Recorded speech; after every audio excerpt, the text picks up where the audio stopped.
Did ice hockey really exist over 600 years ago in Japan?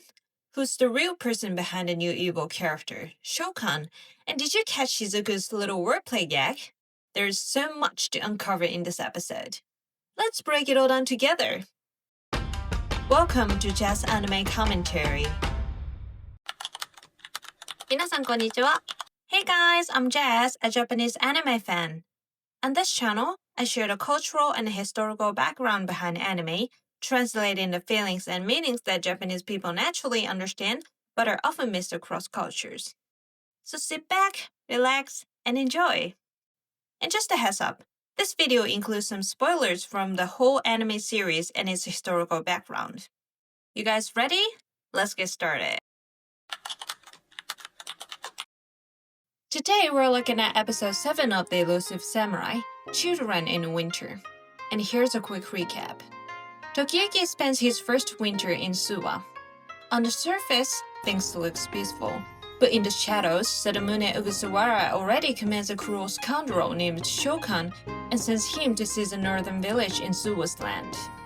When Tokiyuki and his group reach the village, they are suddenly attacked by a mysterious boy named Fubuki. But he is not an enemy. The village had already been raided by Shokan's forces, and all the adults had been killed. Fubuki was protecting the surviving children. Together, they decide to stand and fight back against the approaching enemy. Guys, it finally happened! 2 of those mysterious faces we kept seeing in the opening and ending are finally here. Let's start with Fubuki. His name literally means blizzard in Japanese, a name that feels just like Suwa's harsh winter. He's caring but can't resist food, or a child asking for help. Seriously, this boy never stopped eating. His appetite is so ridiculous that even Gemba ends up being a straight man for once. From his swordsmanship and knowledge of military tactics, he's clearly from a well-educated family. But why is he traveling alone? He's cool and mysterious. I haven't caught up to the manga, so I'm still curious. And then there's Shokan. Yep, another creepy guy. Why does this anime always make insects look so detailed? First the mice, and now the ants?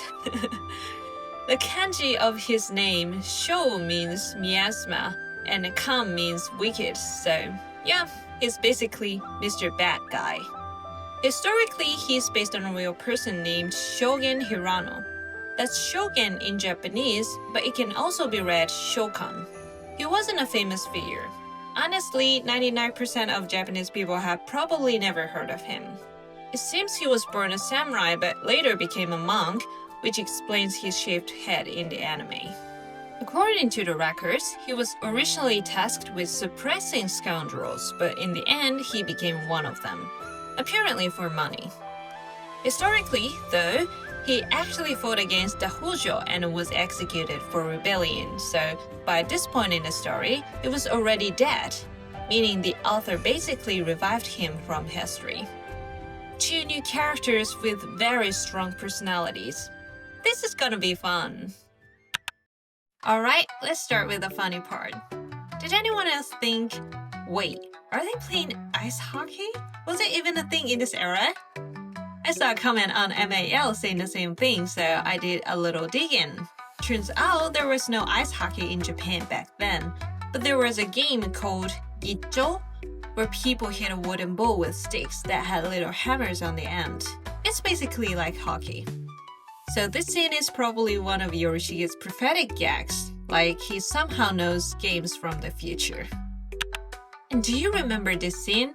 When Yorishige, who's lost sight of the future, tries to stop Tokiyuki and his team from leaving. And the narration goes like, Yorishige is staring like the owner of an empty curry restaurant. Did that joke make sense to you? Because in Japan, people love this line. Comments were like, oh, Matsui-sensei, he's absolutely insane. Or, I've never seen an owner like that, but I can totally picture that. Maybe Matsui-sensei has a curry restaurant like that near his house. I'm definitely in the never seen it, but I've seen it somehow group. Indian curry restaurants in Japan are great. Seriously, the food's always so good, but some of them are often kinda empty. I don't know why. And if you walk by one, the owner may give you this look. Like, hey, come in, have some curry. That intense, slightly desperate look. So maybe that's the vibe Yorishige was giving off here. And that expression on his face, absolutely priceless. This scene even became one of the official line stickers. Line is basically Japan's versions of What's Up, and these stickers are sets of paid emojis or reaction images. That's such a fun thing about anime and manga in Japan.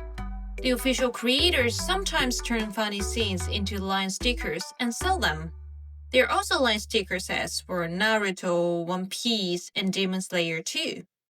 Usually you get ones that say good morning or thank you because they're easy to use in daily chats, but this one, it literally just says staring. I don't know when to use it. Now let's talk about the scene where Tokiyuki and his party meet Fubuki.